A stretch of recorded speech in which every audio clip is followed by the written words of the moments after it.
Hello everyone, this is Andrew from Crown Academy of English. Today's lesson is about verb and preposition collocations. So, a collocation is a combination of words that are often used together. Therefore, verb and preposition collocations are common combinations of verbs with prepositions. Example: Mark is dreaming about a house.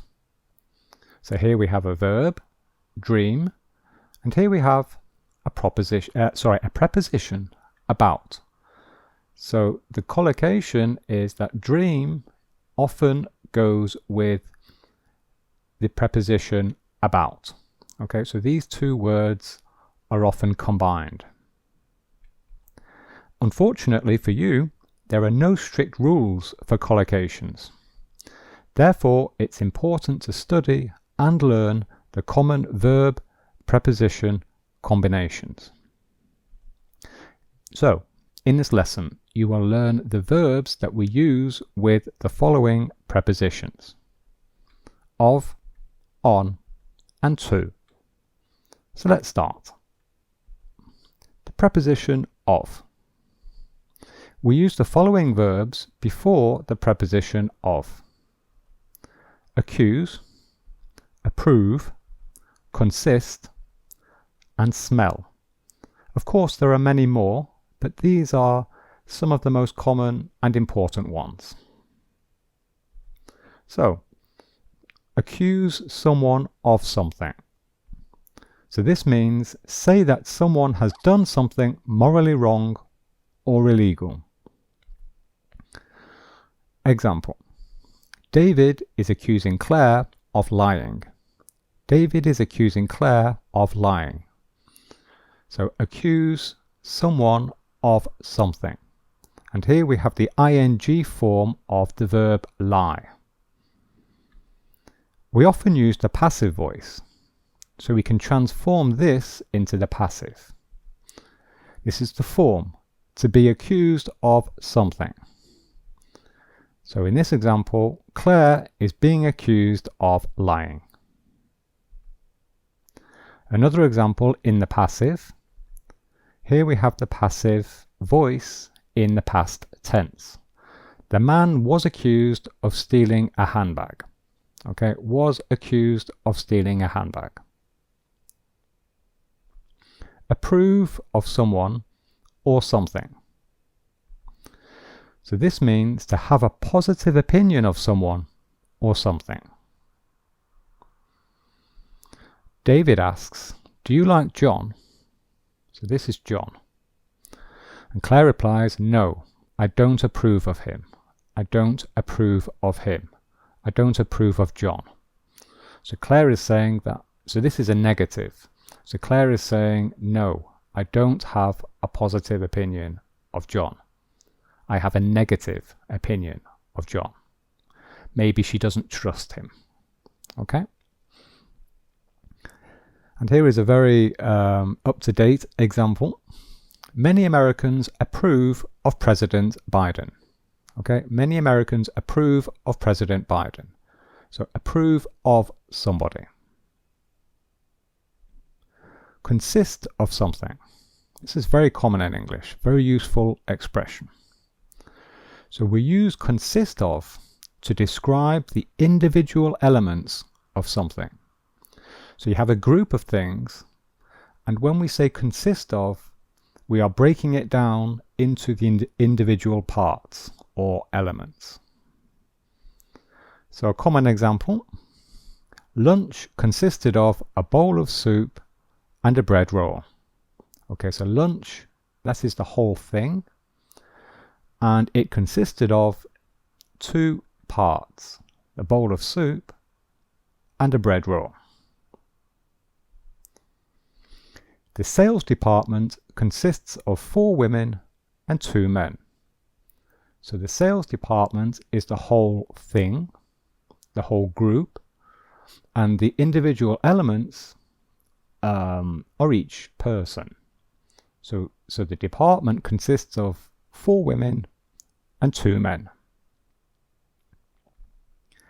Smell of something.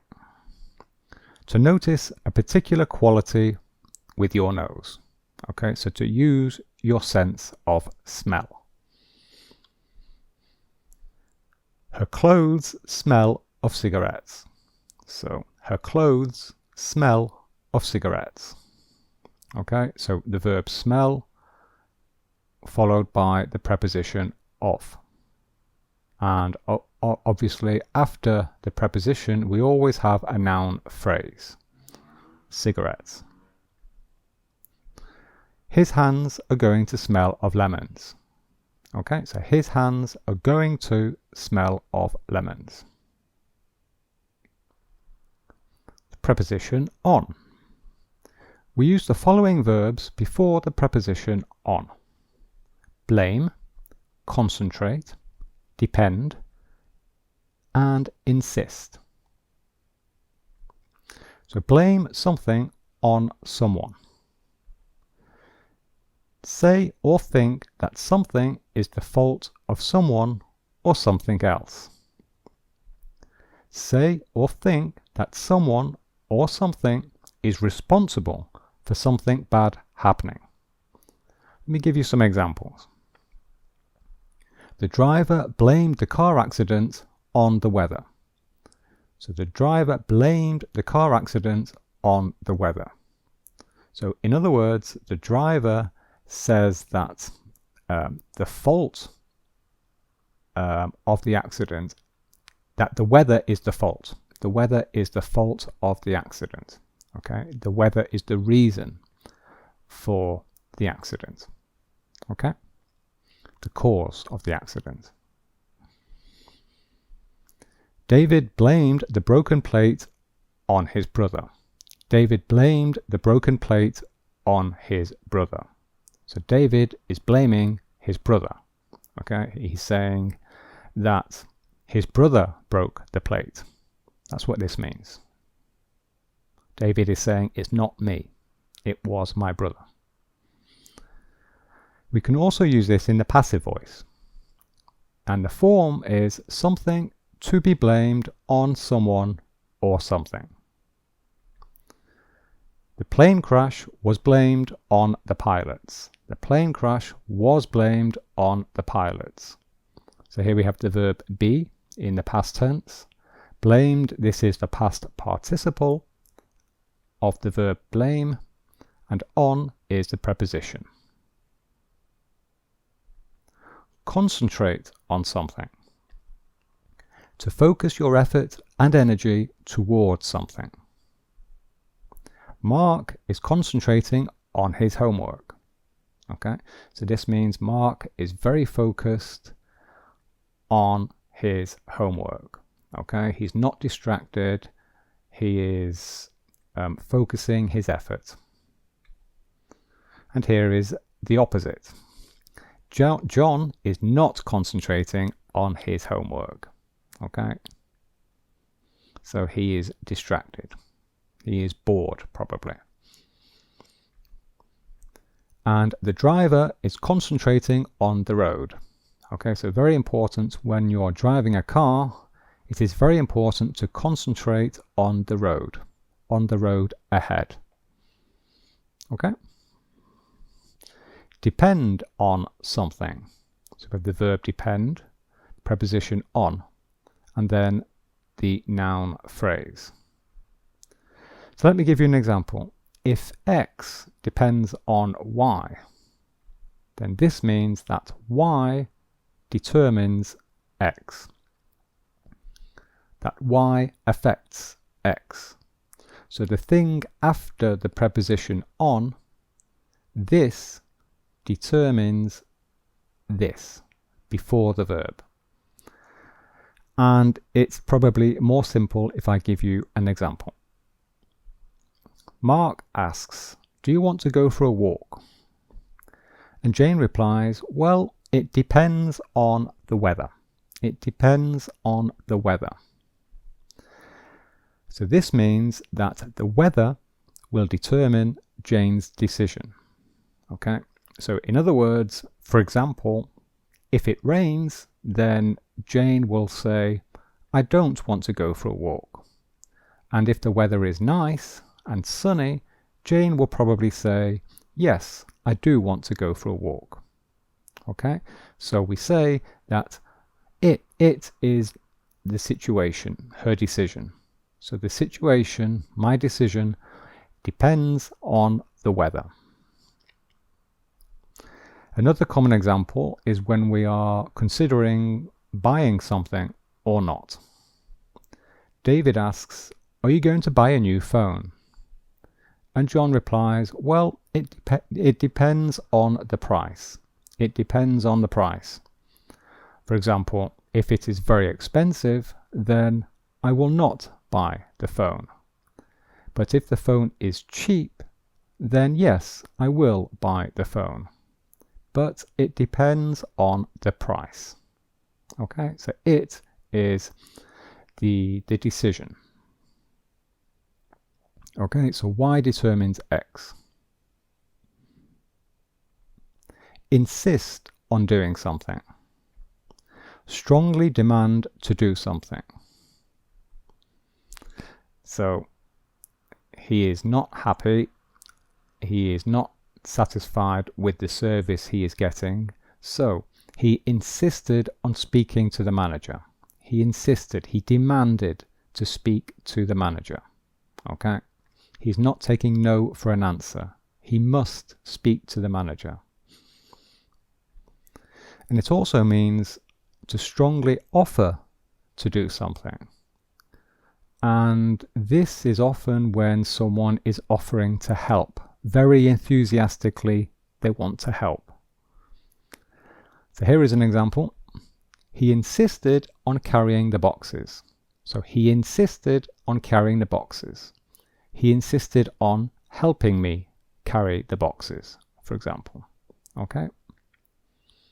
So someone who wants to help, really wants to help, we say that they insist on helping us. The preposition to. And we use the following verbs: apologise, belong, listen, and talk. So let's start with this one. So apologise to someone simply means say sorry to someone.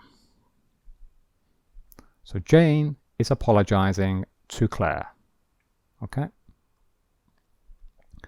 Belong to someone. This describes possession. Possession. So it means to be someone's property. So we're talking about possession. That car belongs to Mark. So this means it's Mark's car. Okay? Mark owns the car. Is that your laptop? No, it belongs to Jane. Okay, so this means no, it's Jane's laptop. Okay? Jane owns the laptop. Okay, it belongs to Jane. Talk to someone. So I'm sure you all know this one. It's to say words aloud to someone. We can also say speak to someone. And the opposite, when someone is talking to us, then we listen to someone. So we give attention to someone in order to hear them. So we listen with our ears.